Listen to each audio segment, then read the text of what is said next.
गतिशील पानी पीने लायक होता है। जो पानी स्थिर होता है वह अक्सर कीचड़ बन पड़ता है। यह लाइनें बहुत ही महत्वपूर्ण है उन लोगों के लिए जो हमेशा दुखी रहते हैं। चलो इसी बात को हम एक बहुत ही बेहतरीन महान गौतम बुद्ध की कहानी से समझते हैं। यह बात है ईस्वी सन पूर्व की, जो वहाँ गौतम बुद्ध का समय भी कहा जाता है। गौतम बुद्ध हमेशा अलग अलग गांव जाकर वहाँ के लोगों को जीवन का सच्चा ज्ञान बांटते थे।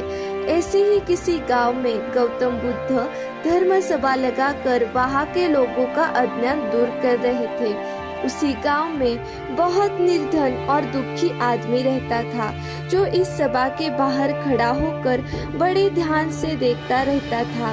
वह देखता था कि जब भी कोई अशांत और दुखी आदमी इस सभा के भीतर जाता है तब ऐसा लगता है जैसे वो दुनिया का सबसे बदनसीब इंसान हो, मगर लौटते समय उसके मुख का तेज और खुशी दुनिया के सबसे खुशनसीब और सुखी इंसानों वाली होती थी।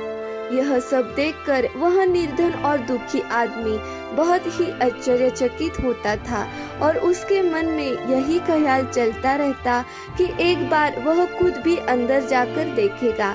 जब कई दिनों तक ऐसा होता रहा तो उससे अब रहा नहीं गया और वह उस सभा के भीतर जा पहुंचा, इस सोच के साथ कि अपने दुख और निर्धनता का निवारण करके सुखी हो पाएगा।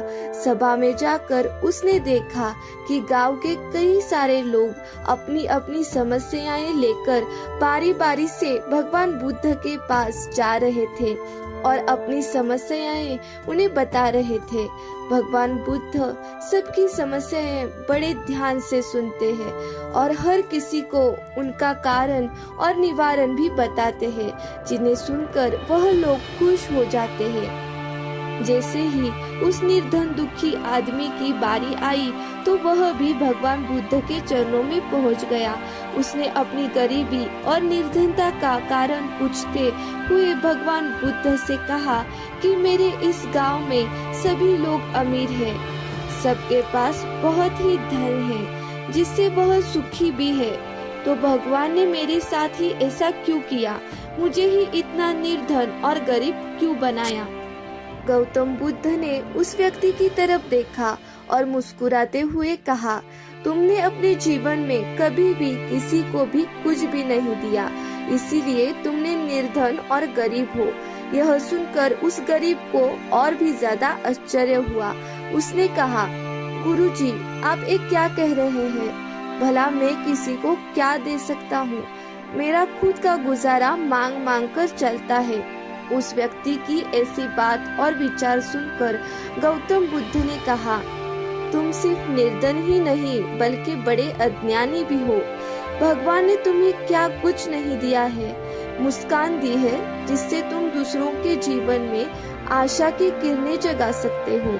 वाणी दी है जिससे तुम मीठे बोल बोलकर लोगों का दुख दर्द और खुशियाँ बांट सकते हो, और दो मजबूत हाथ भी दिए हैं जिससे तुम लोगों की सहायता कर सकते हो। अब तुम ही बताओ, जब तुम्हारे पास इतना कुछ है तो तुम निर्धन कैसे हुए? गरीबी और निर्धनता यह तुम्हारे मन का सिर्फ एक भ्रम है। इसे तुम जितनी जल्दी दूर करोगे उतनी ही जल्दी तुम सुखी और संतुष्ट हो सकोगे। वह व्यक्ति अब गौतम बुद्ध से ज्ञान प्राप्त करके अपनी दुख और दारिद्रता का कारण समझ चुका था। अब उसकी सोच बदल चुकी थी, तो उसके चेहरे पर भी वही चमक और सुख दिखने लगा जो वह सभा से बाहर जाते लोगों को चेहरे पर दिखता था। दोस्तों, शुरू की 2 लाइनों का अर्थ शायद आपको समझ में आया होगा। गतिशील पानी यानी वक्त के साथ बदलते सकारात्मक विचार है, और स्थिर पानी यानी नकारात्मक पुरानी सोच है जो हमेशा आपको दुख और असंतुष्टि का एहसास कराती है। इसीलिए जो विचार हमें दुखी करते हैं हमें उन्हें बदल देना चाहिए, क्योंकि हो सकता है वह केवल एक भ्रम हो